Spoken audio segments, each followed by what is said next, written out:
Pentru că este o neînțelegere între președintele secției și biroul electoral județean. Întotdeauna candidații au putut vota în orice secție.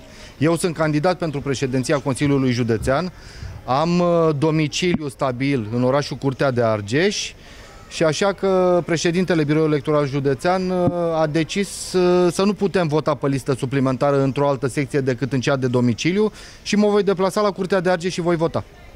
Veți contesta această decizie? Nu-i cazul să o contestăm, nu e niciun fel de problemă.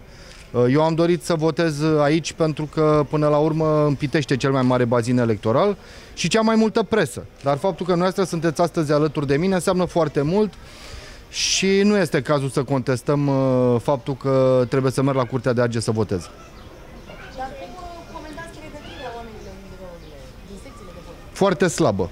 Din punctul meu de vedere, foarte slabă pregătirea oamenilor din președinților secțiilor de vot. Atâta timp cât te țin un sfert de oră să-ți dea răspunsul la o întrebare simplă și caută în lege acum, înseamnă că sunt total nepregătiți. Deci asta zic, legea ar fi trebuit citită înainte, nu acum. Bineînțeles că da. Nu știu, dacă nu cumva e și asta o manevră politică a PSD-ului pentru că ei se țin de astfel de lucruri, să pună piedici oricărui contracandidat.